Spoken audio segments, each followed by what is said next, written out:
Welcome to High Point Overland. I'm Kevin. Today I'm going to replace the Dexter hubs on the trailer. We had a little miscalculation when I was arranging the wheels and tires that I was going to be using on the trailer. I was thinking I had a 4.5 by 5 bolt pattern on this trailer, and I located some 4.5 to 5 by 5 wheel adapters on Marketplace because I was going to be using the Gladiator steel spare wheel and tire. I have acquired 2 of those, one for my Gladiator, one from my buddy Matt Gladiator, and come to find out, these were 4.5 by 5 and not, or 4 by 5, not 4.5 by 5. So those wheel adapters would not work. I ended up ordering some Dexter hub replacements that came as a full assembly. That's the hub, inner and outer bearings, the race, seal, nut for the spindle, cotter pin, washer, all that. Full deal. And I think for the pair, they came in last week, but I went camping last weekend, so I was not out in the shop. I want to say that they were $69 for the pair, so it's not too bad. So then I ordered a new set of spacers because the offset in the steel wheel is not going to allow a lot of clearance between the frame, suspension, and the back side of the tire. So I have those. I've already bolted one hub assembly on, I guess the day that they delivered here to the house. Let's get started on the trailer today.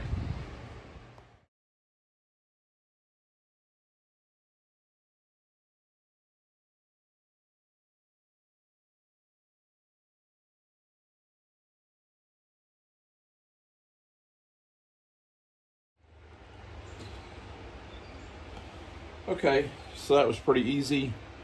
I see a little bit of moisture. There were some little beads of moisture on the castle nut, but overall, I see a little bit of discoloration on the shaft right here. The driver's side, when I swapped it out the other night, was looked brand new. There was no discoloration, but if you can, I'm not sure if you can see, but right here is a little bit of burning. And these things are very lightly greased. It doesn't seem to be very much in the way of bearing grease in these, but that's about to change with the new bearings that I did not bring over here with me. So give me just a second.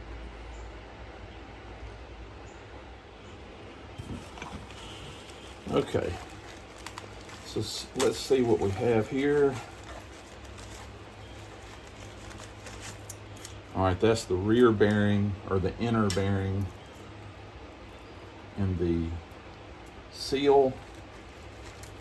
Here are the cotter pins, which I reused the old cotter pin on the other side. So that's trash. See what else we have here. There should be extra grease caps.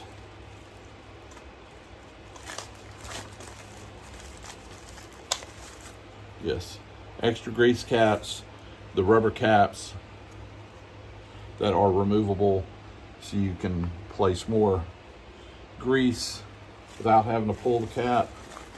Here's the second one with its 2 extra grease caps. So plenty of those. Trash. All right.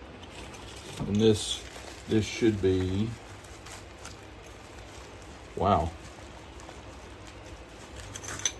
another grease cap with the outer bearing, washer, castle nut, and a 4th or 5th grease cap. All right, so this is the new bearing, castle nut. All right, so what we want to do first, and I use all Valvoline products.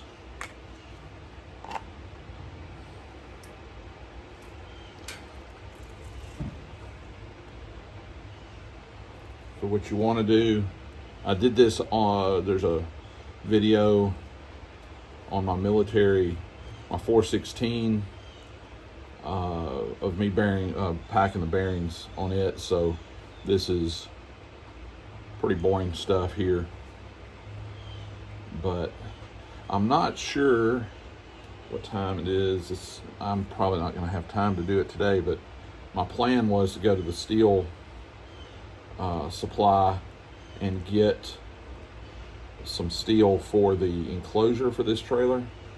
That's probably going to have to be in the next video, but as soon as I get this thing where it's a roller, I'm going to start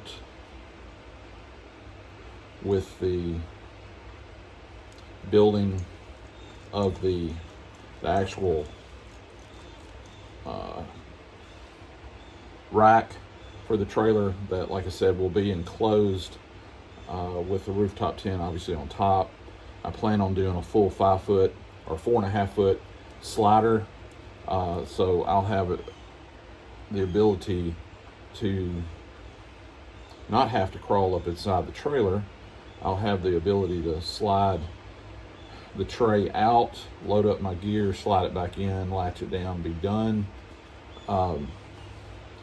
But the goal is to get this thing on its wheels, level it up here on the shop floor, figure out what my overall height of the tent rack is going to be, and then that'll dictate how tall the enclosure is going to have to be. So that's the plan, and I believe they close at 2 o'clock. It's Saturday. There is football on TV, so I'm not sure that I'll be able to, because I'm going to clean the tires before I mount them, because I can prop them up on my barrel out there and scrub the tires down, because they've been underneath Jeeps for 20 or 30,000 miles before they got yanked out, so they've got a bunch of road grime. I painted the wheels the other day, but I want to get the tires clean before I mount them, just make it easier. So the steel shop and gathering those supplies will have to wait.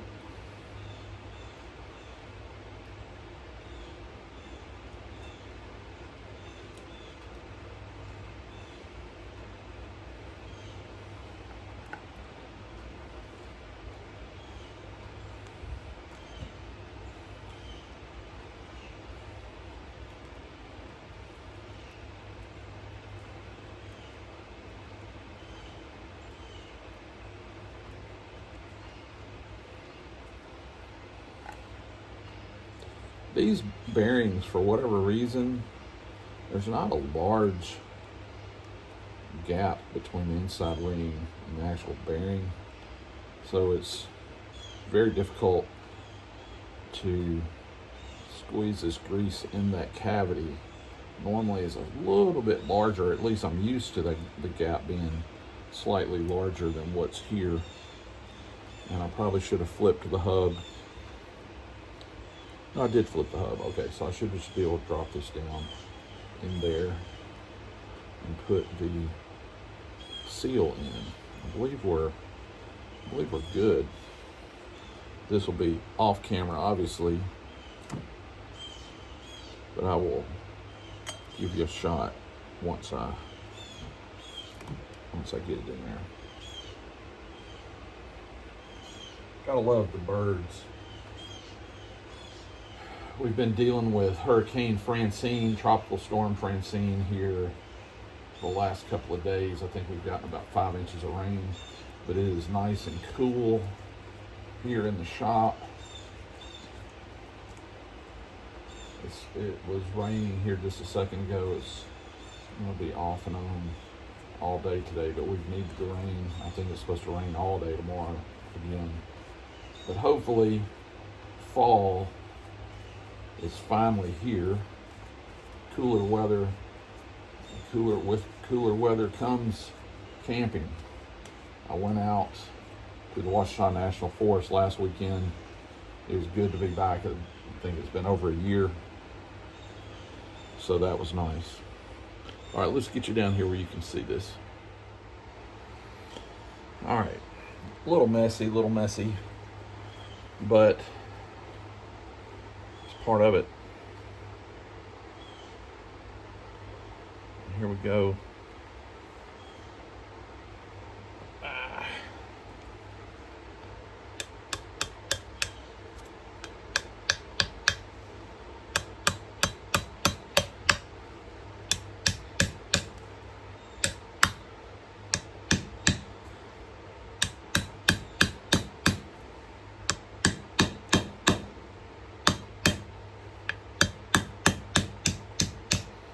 I really probably need to get my,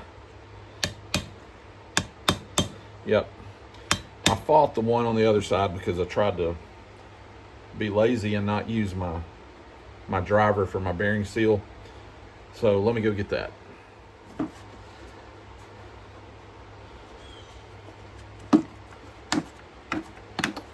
Okay, so what I have here is set of bearing drivers for seals, whatnot. Try to figure out, look at there, first time's a charm. Having these gloves on makes it a little bit more difficult because I can't get my finger in there.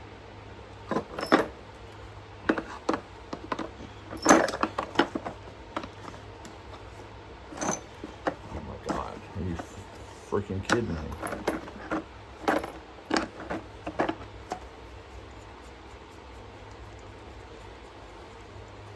This is why I kind of got lazy on the other side, just because of the setup of doing this takes longer.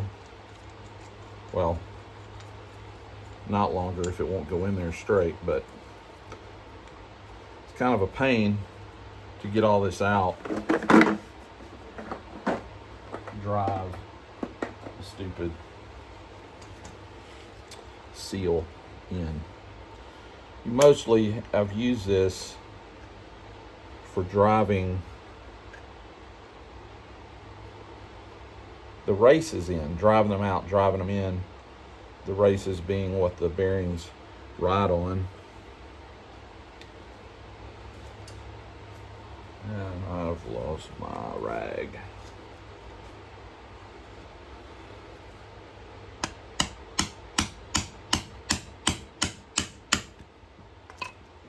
It's doing the same thing because that's a rubber.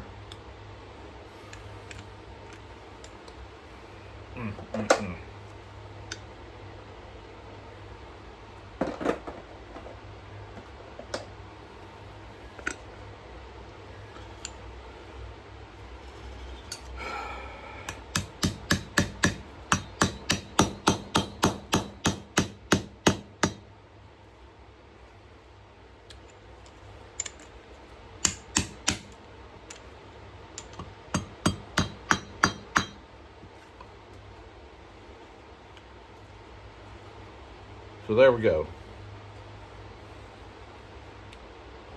I'm not sure that you can see that because I can't see the camera.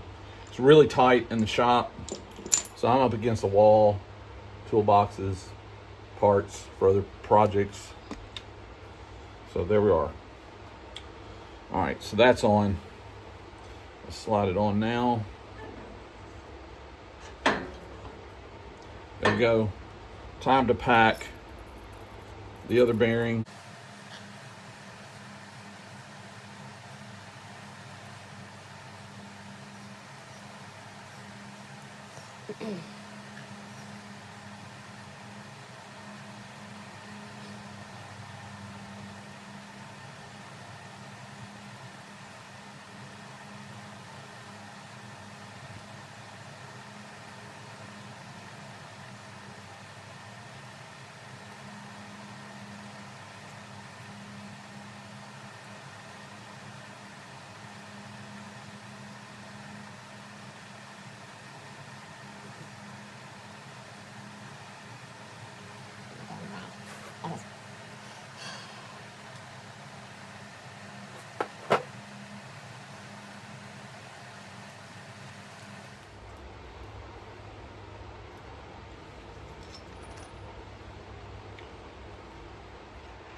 I'm going to use new hardware, the new castle nut, new washer.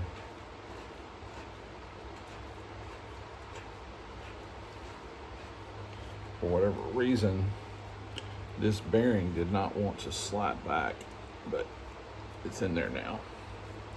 So I'll tighten it down to make sure it's seated in, and then back it way off, because obviously right now I get no spin.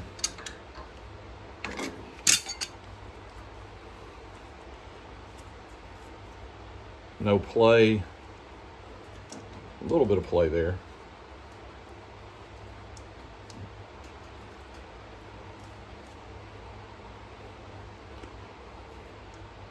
And there we go. Let's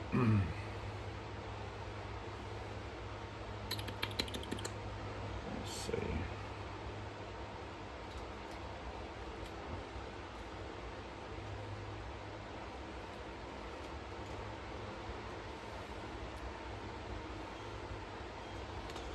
Beat it in.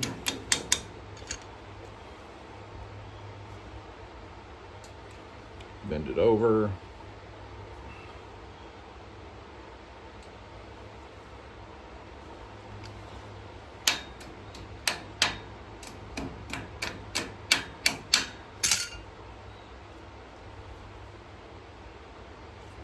And there, that's just that simple. To be honest, I usually run Timken bearings. These are not Timken bearings. One thing that I will say about Dexter is these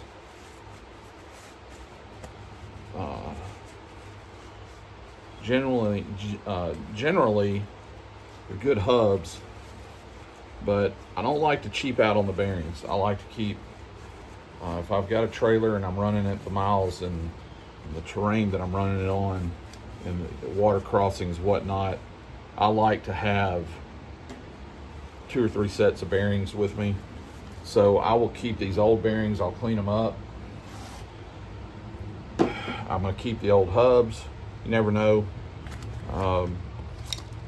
You have to change these out for whatever reason. You want to go with a different wheel setup, might as well keep the things. But these bearings that came out of the old hubs, to me, are better quality than the ones that came with the new hubs.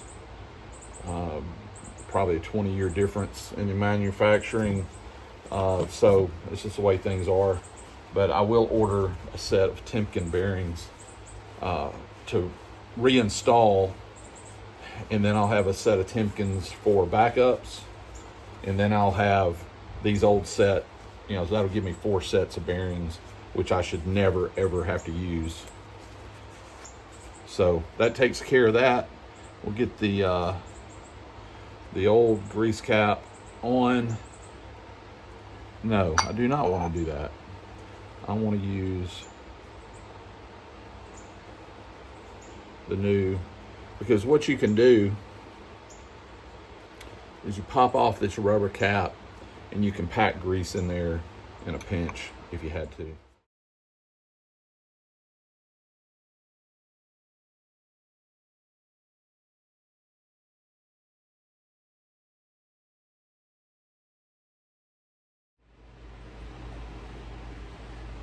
And what I would suggest doing at this point is I'm going to get the other side on,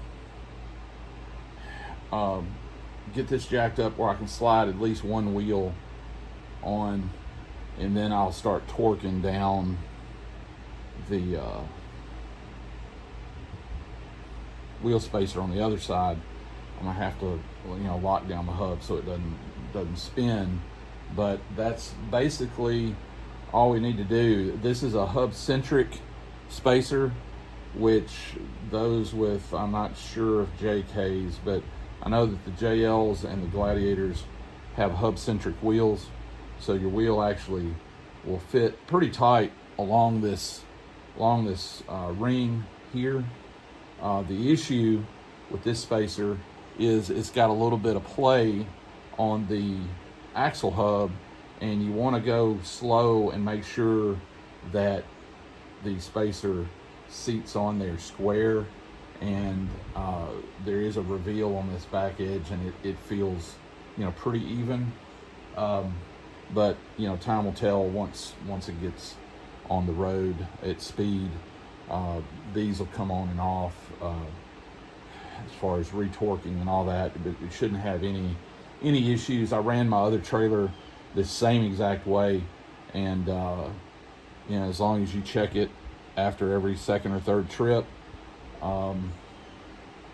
you should be fine. I never had any issues with the spacers, and this is a pretty beefy spacer. And luckily I found this company, which the company I bought my first set for the other trailer, I had to buy 4. Could not find, for whatever reason. Of course, it was during summer of 2020, spring, I guess, 2020, during the China flu epidemic. I could only get a set of 4, but found these babies, just a pair, so I don't have 2 extras laying around. And it should do what I need it to do. I'm gonna jump over to the other side and get it done, then we'll get the wheels out.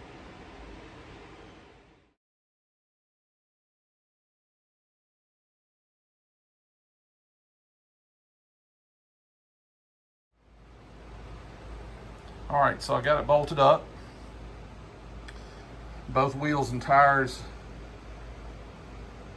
are on, which gives me my ride height, which from the floor to the bottom, actually the top of the angle there, is 24 inches, which gives me 14.5 inches of clearance under my axle, ground clearance there. And my garage shop floor here is pretty level.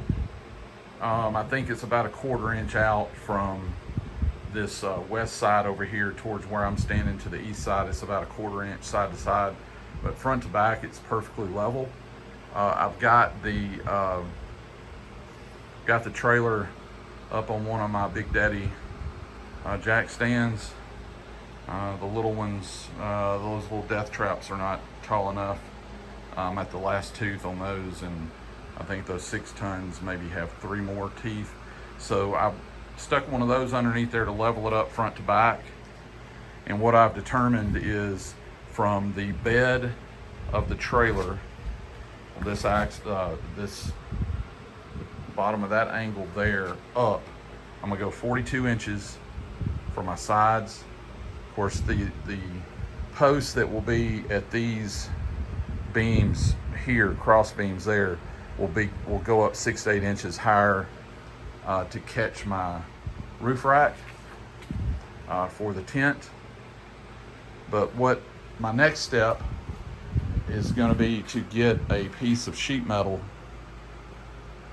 probably diamond tread.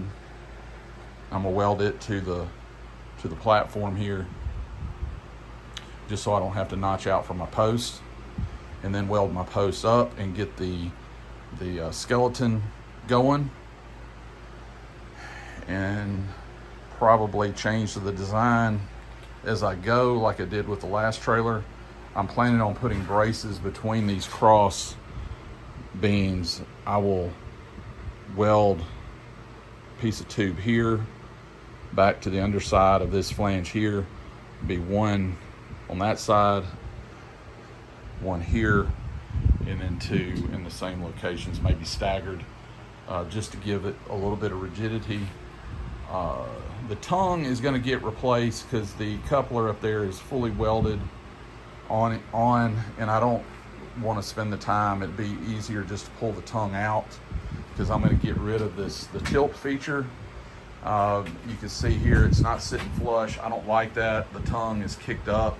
I want this to be completely flat, straight out, and I will weld that tongue in fully. I believe that's a 3x3 tube, which is what I did on the other trailer, but it was a 2x3, and that'll give me the opportunity maybe to extend this out a foot, because I probably will have like a firewood platform or my power box here on the front, which means all of this will get cut out, removed. I was gonna take the tongue off when I first disassembled the trailer, but the pivot bolt is welded on, this is the nut side, I guess. The nut is welded on the bolt, and on the other side of the bolt is welded to the angle. So it's permanently in place. So I'll yank this out. I'll be time ahead by doing that, than spending the time cutting that stupid thing out. And then it's just not, I don't think the tongue is long enough for what I want to do. I believe it's just under 4 feet now. I'll probably go 4.6 from the front of the trailer to the end of the tube, and then the max coupler will be welded on the tongue. I won't have the ball coupler any longer. So that wraps this up. Appreciate you watching. If you're not already a subscriber, please consider doing so. If you like the video, give it a thumbs up, leave a comment.